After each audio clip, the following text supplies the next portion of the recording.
2 days after my 10th birthday, I woke up with a migraine that hasn't left since. No matter the circumstance, I am always in varying degrees of pain. My whole life changed in one bad night. I went from school and dance and soccer to appointments, medications, and a lot of sitting in a dark room. I'm so excited to tell you all my story, but before I continue, I need to clarify some things. I have chronic migraine. Migraines and headaches are two different things, but very often treated as interchangeable terms. The difference between the two is that migraines stem from a fundamental neurological disorder, while headaches don't. For example, I could be the healthiest person on earth and do everything right, but I'm still going to get a migraine. But if someone without a neurological disorder is dehydrated, they will get a headache just due to circumstance. It's kind of like how you wouldn't call a paper cut a stab wound. Also, don't tell me to drink water or to just take an Advil. On those rare days that I actually went to school, the kids would tell me that.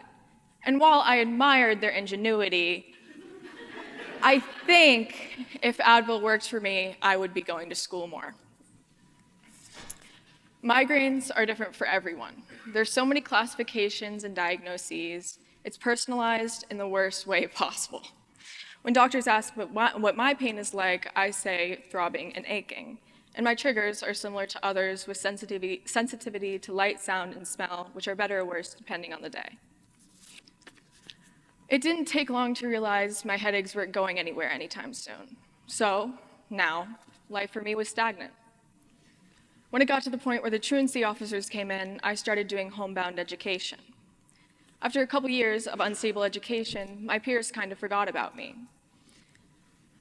When I returned from my long hiatus, they treated me the same way people treat street performers. They'd ask their questions, get the answers they thought they deserved, and I'd go back to being relatively alone.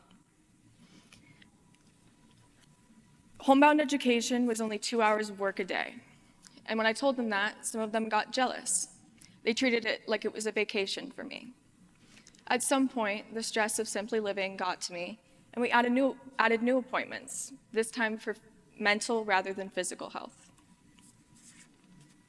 In the midst of all this unknown, I found a strange way to distance myself from everything. Completely internally, until now, of course, I referred to my pain as its own entity, using he, him pronouns and everything. Don't ask me why they're he, him pronouns. I genuinely couldn't tell you. My logic is, if people can call their boat she, then I can give my migraines pronouns. Therefore, I will be addressing my pain as he from here on out.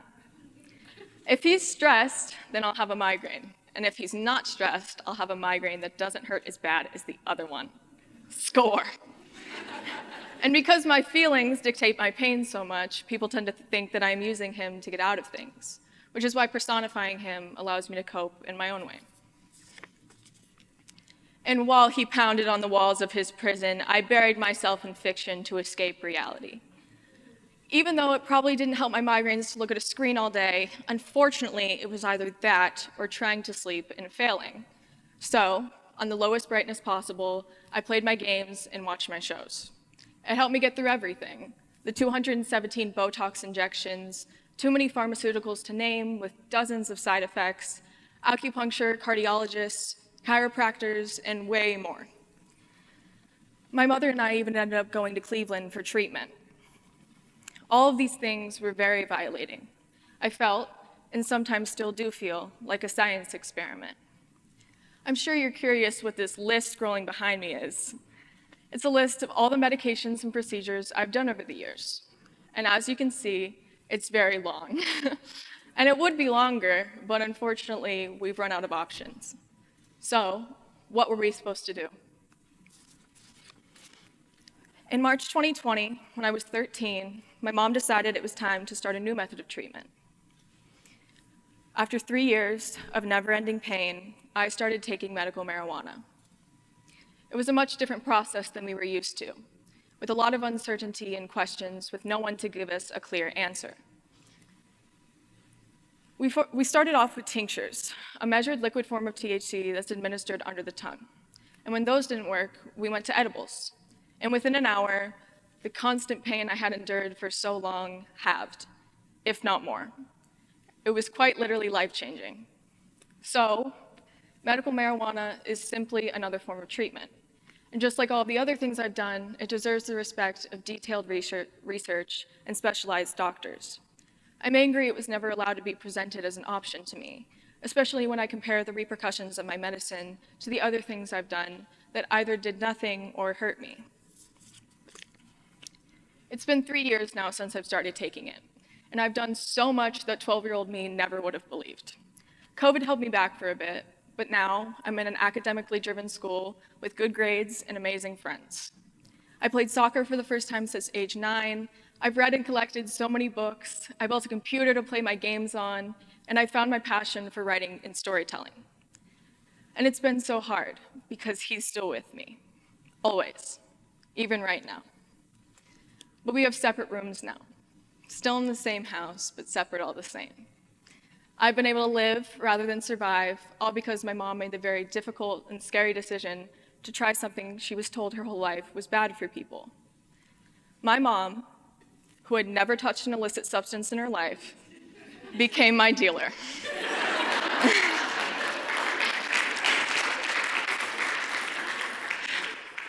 Seriously though, I've tried so many medications and treatment options, and a lot of them have scary side effects. One of the first drugs I took was called topiramate. The Mayo Clinic lists 34 different side effects from this drug, not including the rare ones. And a lot of the side effects are also side effects of cannabis, such as eye redness, trouble concentrating, and drowsiness. But then there's the additional side effects that sound way worse, like aggression, lack of emotion, trouble sleeping, chest or stomach pain, bleeding gums, etc. Marijuana is classified as a Schedule I drug. Therefore, it's on the same level as drugs like heroin and LSD, and determined to be worse than drugs like meth, cocaine, and fentanyl, which is especially strange when you factor in that nobody has ever died from a marijuana overdose. So yes, marijuana is very regulated, policed for recreational use. However, this classification inhibits those who need it as a medicine. Even after going through all of the legal hoops, I still can't have it in school. So if I have a bad day, I just have to go home.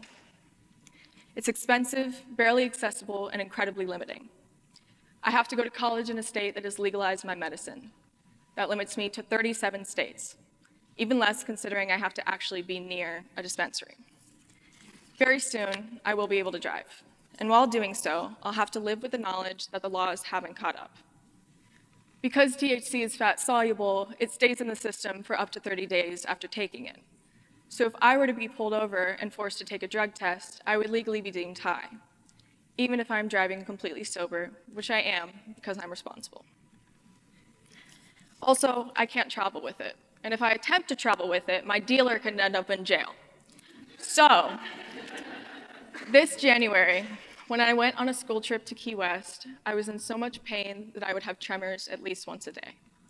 It was tiring and embarrassing, but I managed to have fun in between the bad, or rather in spite of it, just like I did for all those years. It has not been easy to work around the stigma from friends, family, and the general public. We need to work together to minimize that stigma so people can get the help they need without having to go through what I went through. My mom never would have considered giving me this medicine unless somebody else spoke up about how it helped them. I hope I can be that for someone who is struggling with the burden of chronic pain. Thank you for coming to my TED Talk.